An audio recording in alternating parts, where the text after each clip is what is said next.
गोपियां आगे क्या कहती हैं? मधुरया गिरा वल्गुवाक्यया बुध मनोज्ञया पुष्करे क्षण विधिकरीषा वीरमुय्यति रधरसीधुना प्याययस्वनः रधरसीधुना प्याययस्वनः। अर्थात हे कमल नयन, आपकी वाणी कितनी मधुर है, उसका एक एक पद, एक एक शब्द, एक एक अक्षर मधुराति मधुर है। बड़े बड़े विद्वान उसमें रमण करते हैं, अपना सर्वस्व न्यौछावर कर देते हैं। आपकी उसी वाणी का रसास्वादन करके आपकी आज्ञाकारिणी दासी मोहित हो रही हैं। हे दानवीर, अब तुम अपना दिव्य अमृत से मधुर अधर रस हमें पिला के हमें जीवन दान दो, छका दो। हे कृष्ण, जब देवों पर आफत आती है तो स्तुति करते हुए आपसे यही कहते हैं कि हे पुराण पुरुष श्रीहरि, अपनी मधुमय वाणी से हमारी चिंता दूर करो। जो वाणी चिंता छुड़ाए वही मधुर है। आपकी उस मधुर वाणी ने हम पर भी जादू टोना कर दिया है, जिससे हम बिना मोल की आपकी किंकरी बन गई। वाणी मधुराति मधुर तभी बनती है जब वाणी सार सुष्ठु मितम मधु बोलनी चाहिए। इसी से वाक्यावली का एक एक पद, शब्द, अक्षर मधुराति मधुर रस और अलंकार से पूर्ण होता है। जो बात कहनी है उसका सारांश उस वाक्यावली में हो। सुंदर ढंग से कहो, थोड़े में कहो और मधुरता पूर्वक कहो।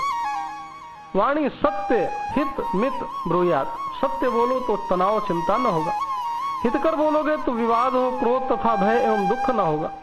थोड़ा बोलोगे तो व्यर्थ श्रम नहीं होगा, शक्ति कम खर्च होगी। बोलने का ढंग भी अच्छा और मधुर हो। थोड़े शब्दों में या वाक्य में हितकर निश्चयात्मक बात कहने से मधुरता से चिंता कटुता आदि नहीं आती। हाँ, हृदय में कटुता होगी और छिपाने पर भी शब्द में कुछ न कुछ तो प्रकट हो जाएगी, परंतु भगवान में तो कटुता ही नहीं, क्योंकि वो तो सच्चिदानंद घन है। इसलिए उनकी वाणी भी सत्य अमृत आनंदमयी है। इसलिए भगवान का तो सब कुछ मधुर है। हे प्यारे, आपकी वाणी बहुत मधुर है, ज्ञानी भी उसमें रम जाते हैं, मोहित हो जाते हैं। हम तो गांव की भोली भाली ग्वालिन है, हम तुम्हारी मीठी मीठी बातों में फंस गई, बिना मोल की दासी बन गई। इसमें क्या बड़ी बात है? हे कमल नयन, हमें पता है आप कमल की तरह निर्लिप्त है, इसलिए ज्ञानी आपको कमल नयन कहते हैं। आप अमृत से भी मधुर अधर रस पिला के हमें जीवन दान दो। स्वर्ग अमृत हमें नहीं चाहिए, वह वासना दूर नहीं करता, वासना बढ़ाता है। हम तो आपकी आज्ञाकारिणी हैं, अतः हमारा तो मोहन वाणी से उद्धार होना चाहिए। चंद्र से जो अमृत बन आप पृथ्वी को पुष्ट करते हो, वो धरामृत हमें नहीं चाहिए। हमें तो आपका ये अधरामृत रस चाहिए, क्योंकि कृष्ण प्राकृत नहीं है, चिन्मय है, प्रेम घन मूर्ति है। उसी के प्रेम को गोपियां चाहती हैं। गोपी के लिए अमृत क्या, जिससे जिसको जीवन मिले, आनंद मिले, वो उसके लिए अमृत है। माँ के प्राण बच्चे के न देखने पे निकलते हो तो उसे उसका बच्चा दिखा दो। माँ को मीठी वाणी सुना दो, मीठी मीठी, प्राण रक्षा हो जाएगी। बच्चे की वाणी ही उसके लिए अधरामृत है। गोपी के लिए कृष्ण की मधुर वाणी सुनना, कृष्ण दर्शन करना, यही अमृत है। उसके बिना प्राण निकल रहे हैं, उसे प्रलाप से रोक रही है। अधरामृत यानी निचले होंठ को चूसना नहीं होता है। गोपियां आगे क्या कहती हैं? तव कथामृतम तप्त जीवनम कविभिरीडितम कल्मषापहम श्रवण मंगलम श्रीमदाततम भुवि गृह्णन्ति ते भूरिदा जना भुवि गृह्णन्ति ते भूरिदा जना। अर्थात हे प्रभु, आपकी लीला कथा भी अमृत स्वरूप है। विरह से सताए हुए लोगों के लिए जीवन सर्वस्व है। बड़े बड़े ज्ञानी महात्माओं और भक्त कवियों ने उसका गान किया है। वह पाप ताप तो मिटाती है, साथ ही श्रवण मात्र से परम मंगल परम कल्याण का दान भी करती है। वह परम मधुर और बहुत विस्तृत भी है। जो आपकी उस लीला का गान करते हैं, वास्तव में वे ही सबसे बड़े दाता है। हे प्यारे, आपके प्रेम में हमारे प्राण न निकले, ये हमारे प्रेम का कलंक है, इसे हम स्वीकार करते हैं। किंतु इसमें हमारा दोष नहीं। हमारे प्राण तो जा रहे थे, मगर संसार में आपका यश न मिटे, तुम्हारा सदा यश रहे, इसलिए यह कलंक हमने स्वीकार किया है। संसार में मछली का प्रेम महान है। जल नहीं तो मछली नहीं, तुम नहीं तो हमारे प्राण जाने चाहिए थे, परंतु प्राण न गए। इसमें दोष तुम्हारी कथाओं और लीलाओं का है, क्योंकि हम उनका स्मरण करके जीवित हैं। क्योंकि जैसे आप अमृत स्वरूपा हो, वैसे आपसे संबंधित आपके चरित्र लीला भी अमृत स्वरूपा है। आपकी वाणी, आपका स्पर्श, आपका दर्शन, आपकी कथा सब अमृत ही तो है। आपके विरह में हमारी मृत्यु तो निश्चित थी, किंतु सखियों ने आपकी कथा सुना सुना के हमें ठग लिया। जो कथा संसार की व्यथा मिटाती है वही कथा अमृत है। जिसके सेवन से कोई मरे नहीं वही अमृत है। श्रीमद् भागवत में सनकादिक ऋषि सहस्त्र वर्षों का संकल्प करके नैमिषारण्य क्षेत्र में कथा सुनने बैठे थे। इतने दीर्घ काल तक वहां कोई मरा ही नहीं। सुखदेव जी जब परीक्षित को भागवत कथा सुनाने बैठे तो देवता लोग अमृत कलश लेके आए और बोले ये स्वर्ग अमृत राजा परीक्षित को पिला दो, मृत्यु नहीं आएगी, अमर हो जाएगा, मरेगा नहीं, और ये भागवत कथा हमें दे दो। सुखदेव जी बोले अरे बदलो तो बढ़िया वस्तु के समान वस्तु बदले में दी जाती है। स्वर्ग अमृत लंबी आयु जवानी निरोगी बनाता है, स्वर्गीय भोग देता है, मगर विकार, चिंता, शोक, दोष इत्यादि से रहित नहीं करता, मुक्ति नहीं देता। संसार भय से कथामृत तो सबसे मुक्त कर देता है, संसार भय से मुक्त कर प्रभु का धाम दिलाती है। इसलिए देवता भी कथामृत के लिए तरसते हैं। जो भगवान के विरह से संतप्त हैं उनको कथा शीतल छाया देती है, प्रभु का आकार हृदय में प्रकट हो जाता है। ये कथा प्रभु से मिलन कराती है। प्रभु कथा हृदय के कलमश को धो देती है। जिस इंद्रिय से संसार हृदय में आता है उसी इंद्रिय से प्रभु भी हृदय में आ जाते हैं। सवाल यह है कि आप हृदय में किसे बिठलाना और लाना चाहते हैं, और आपकी कथा श्रवण मंगल है। तभी तो सनकादिक कुमार, शिव, ब्रह्मा, नारद, वाल्मीकि, व्यास आदि बड़े बड़े महापुरुष कवि भगवान की कथा सुनते सुनाते रहते हैं, उस कथा की प्रशंसा करके उस कथा का गान करते रहते हैं। सभी मार्ग ने श्रवण को मंगल कहा है। ज्ञान मार्ग में समाधि, षटक, संपत्ति श्रवण के लिए चाहिए, बाद में मनन, निधिध्यासन इत्यादि का है। योग मार्ग में यम नियम से शुरुआत है, मगर जो श्रवण करे वही तो यम नियम करके समाधि तक पहुंचेगा। धर्म में तप, ज्ञान, ध्यान, यज्ञ करना होगा। कर्म में वस्तु तथा धर्म विधि आवश्यक है, मगर भक्ति में कथा श्रवण ही काफी है। कथा श्रवण से प्रभु का ज्ञान होता है और मन कथा से शुद्ध हो जाता है। प्रभु हृदय में प्रकट हो जाते हैं। मन कथा के मध्य सुनने से ही समाधिस्थ हो जाता है, संसार छूट जाता है। ये सब केवल श्रवण मंगलम होता है। कथा श्रवण तो मंगलकारी है, कथा श्रवण की इच्छा भी मंगलकारिणी है, मस्त बना देती है। इच्छा होते ही बंशी वाले की स्मृति होती है। यद विषय की इच्छा तद विषय की स्मृति। जल पीने की इच्छा होने से जल का स्मरण होता है, किंतु जल जड़ है, अपने से बाहर है, अतः इच्छा मात्र से जल प्राप्त नहीं होता। किंतु भगवान चेतन है, हमारे अंदर है, अतः स्मृति आई तो स्वयं प्रकाशित हो जाते हैं। मंगल, भगवान हमारा मंगल करते हैं। इसीलिए साधु पुरुष भगवान के रूप, गुण, चरित्र, महात्म्य की चर्चा सुनाने वाला मिले तो बैठ जाते हैं, और सुनने वाला मिले तो सुनाने बैठ जाते हैं, और कोई ना मिले तो भजन कीर्तन इत्यादि के द्वारा स्वयं गुणगान गाते रहते हैं। जो इस प्रकार आपकी उस लीला का गान करते हैं, वास्तव में भूलोक में वे ही सबसे बड़े दाता हैं। इनसे बड़ा दाता और कोई भी नहीं है। संसार भय पीड़ा को हरते हैं और विरही की पीड़ा को हल्की कर जीवन दान देते हैं। ये कथा हम एक दूसरे को सुना के प्राण धारण किए हुए हैं। आगे गोपी कह रही है, प्रहसितम प्रिय प्रेम वीक्षणम विहरणम च ते ध्यान मंगलम रहसि संविदो यारुदिस्पृशः कुहकनो मनः क्षोभयन्ति। अर्थ है, हे प्यारे, एक दिन वह था जब तुम्हारी प्रेम भरी हंसी और चितवन तथा तुम्हारी तरह तरह की क्रीड़ाओं का ध्यान करके हम आनंद मग्न हो जाया करते थे। उनका ध्यान भी परम मंगलदायक है। उसके बाद तुम मिले, तुमने एकांत में हृदय स्पर्शी ठिठोलिया की, प्रेम की बातें कही हमारे कपटी मित्र, अब वे सब बातें याद आकर हमारे मन को क्षुब्ध किए देती है। हे प्यारे, प्रिय उसे कहते हैं जिसके दर्शन से नेत्र, गंध से नासिका, जिसकी वाणी से कर्ण, जिसके स्पर्श से त्वचा और जिसके स्मरण से चित्त तृप्त होता है, उसे प्रिय कहते हैं। जो तृप्ति दे, प्रसन्न करे, वो प्रिय। पूर्ण चंद्र को देखकर समुद्र उछलने लगता है, वैसे ही जिसको देखकर हृदय उल्लासित हो उठे, वह प्रिय है। अपना जो प्रिय है उससे दुख तो हो सकता है, परंतु उससे द्वेष नहीं हो सकता। अर्थात गोपी यह कहना चाहती है कि हमारे हृदय में जो प्रीति है, सुख तृप्ति है, वो तुमसे ही है और तुम्हारे लिए ही है। भगवान में जिसकी प्रियता है, उसी के मन को वे अपनी ओर खींचते हैं। प्रहसित, आपका प्रहसित तो हृदय को बलपूर्वक छीन लेने वाला है। मुझे याद है, एक दिन आप घर से निकले, मैंने आपको आते हुए देखा तो सोचा ये चपल छेड़छाड़ करेगा। मैंने सिर झुका लिया और काम में लग गई। फिर भी कृष्ण नुपुर छनकाते, पीतांबर फहराते द्वार पर आ गए, पर मैंने सिर नहीं उठाया।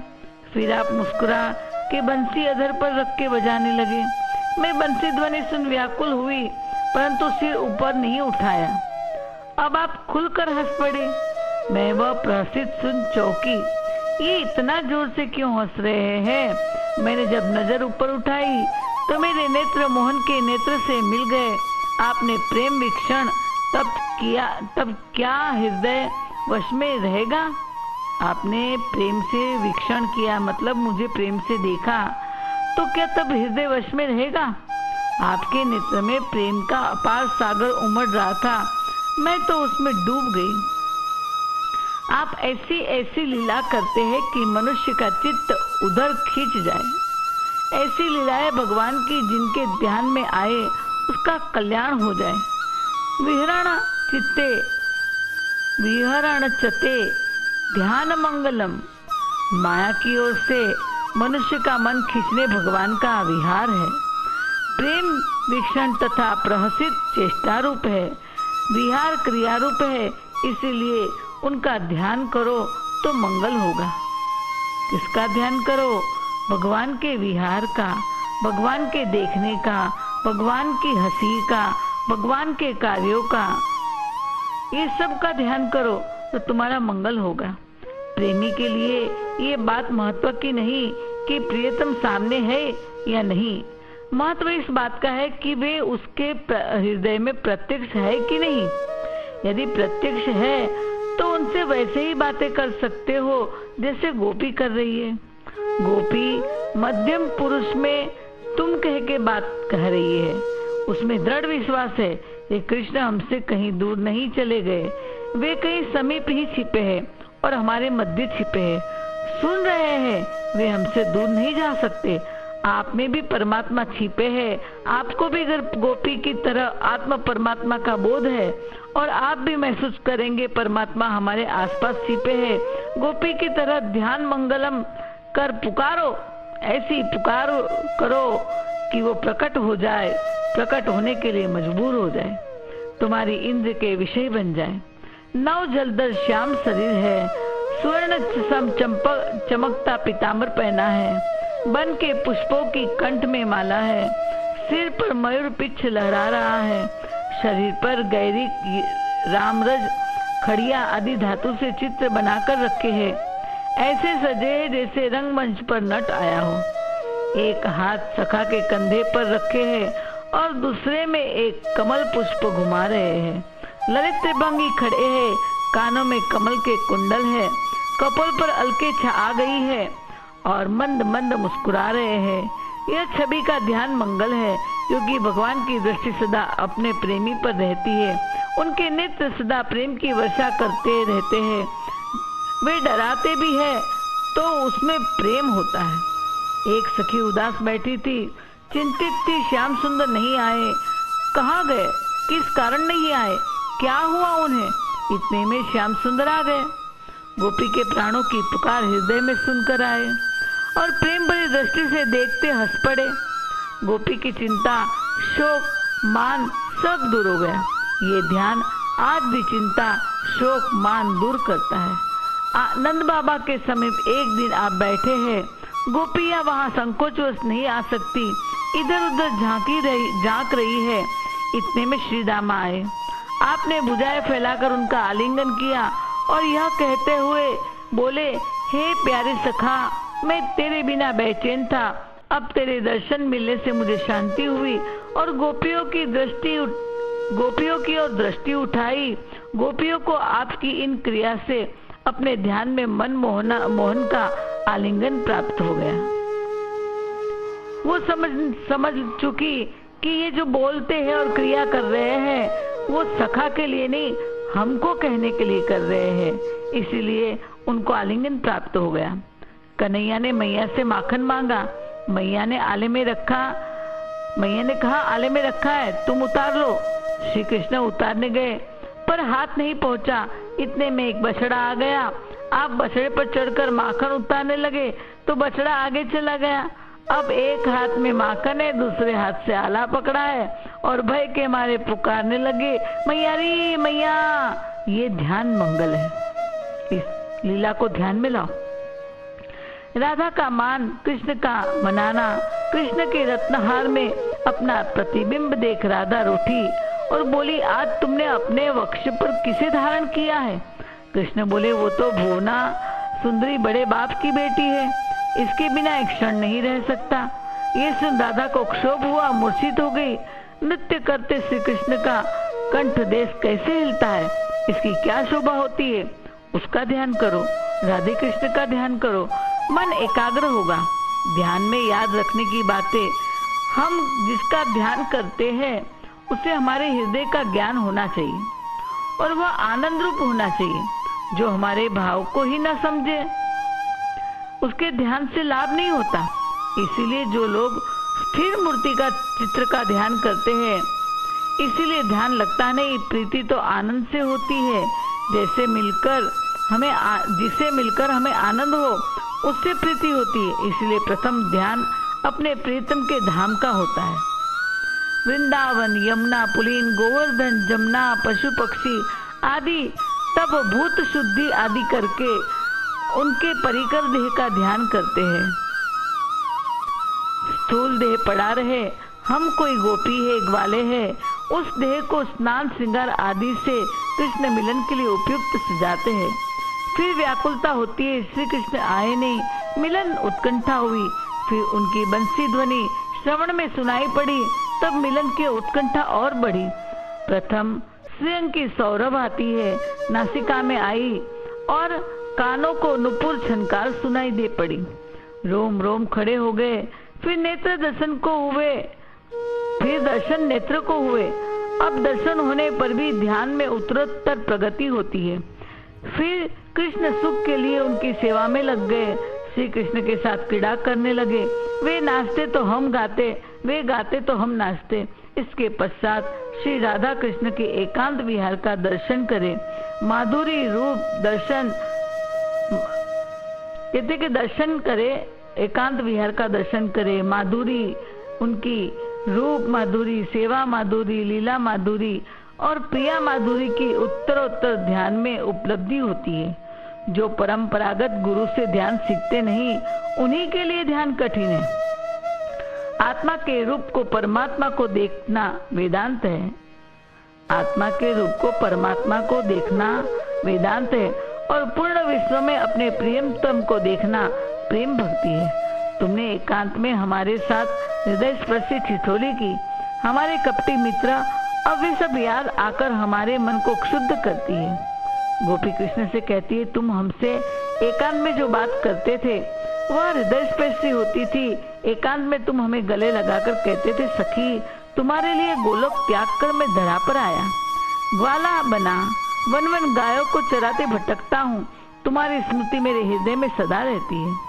गोपी कहती है, मैं जल भरने गई, घड़ा भर लौटने लगी तो कंकड़ मार कर घड़ा फोड़ा, शरीर भीगा, यह सब तो हुआ, किंतु मुझे गले लगाकर चुम के कहते हैं, हे सुंदरी, तेरे समान व्रज में कोई सुंदर गोपी नहीं है। वो सब बातें हमें इस समय याद आती है तो दिल में दुख होता है कि आज हमारी इस पीड़ा देख के तुम नहीं आते, तो वह प्रेम दिखाना हमें तुम्हारा कपट मालूम होता है। सबको ईश्वर मिलता है तो सुख होता है, हमको तू कैसा मिला कि जिसने हमारे मन को अशांत किया है। जो अपने सुख के लिए उनका ध्यान करता है उन्हें तो वह सुख शांति देते हैं, लेकिन गोपी उनके सुख के लिए ध्यान करती है, अपने सुख शांति के लिए नहीं ध्यान करती। अतः उनके अंतर को वह क्षोभ देता है। यह क्षोभ योगी की समाधि से भी बहुत बड़ा है, क्योंकि गोपी प्रियतम श्री कृष्ण अनंत रूप, गोपी को प्रियतम श्री कृष्ण अनंत रूप में दिखाई देते हैं। वो उनके दुख के लिए दुखी हो रही है। हम तुमसे इतना प्रेम करती है और तुम कपट करते हो, क्या यही प्रीति की रीति है? हमारा हृदय तुम्हारे बिना कितना व्याकुल है, इसे तुम क्या जानो। यह प्रेम की एक चाल है। प्रेम में मान, कलह और ये सब होते भी अटूट स्नेह है। जिनका चित्त पवित्र है, जिन्होंने ईश्वर को पहचाना, उनका कहना है कि राधा रानी अग्नि बीज है और कृष्ण में का सुख तथा जल रस के अर्थ में अतः राधा पिपासा तत्व है। कृष्ण का स्वरूप तृप्ति आनंद रस श्री राधा कृष्ण का सम्मिलित रूप है। वही प्रेम का तत्व है। प्यास तृप्ति मिलकर ही प्रेम तत्व पूर्ण होता है। केवल प्यास में पुरुषार्थ नहीं, कोई पिपासा नहीं चाहता। केवल तृप्ति हो तो उसमें उद्योग का अभाव होगा। राधा कृष्ण युगल स्वरूप का वर्णन प्रेम की पूर्णता में होता है। कोई यह ध्यान करे, श्री कृष्ण हमें मिले हुए हैं, हमें तृप्ति दे रहे हैं, किंतु उसमें यह अनुभव न हो कि श्री कृष्ण के वियोग में हृदय विदीर्ण हुआ जाता है, तो उसका प्रेम पूर्ण न होगा। तृप्ति का आनंद रस देने, प्यास जगाने छिप गए हैं और गोपी उनकी इच्छा अनुसार प्यास बढ़ाकर कृष्ण को पुकार रही है। कपटी मित्र, क्यों हमारे हृदय को क्षुब्ध करते हो? जल्दी आ जाओ। इसीलिए यहाँ पे गोपी ने कहा है कि राधा प्यास है और श्री कृष्ण तृप्ति। प्यास और तृप्ति मिलकर प्रेम तत्व पूर्ण होता है।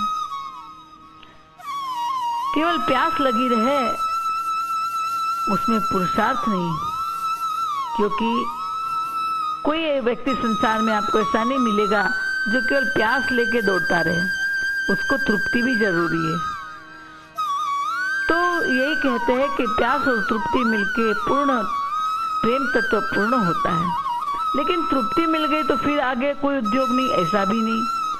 प्यास और तृप्ति निरंतर लगते रहे, यही प्रेम का स्वरूप है।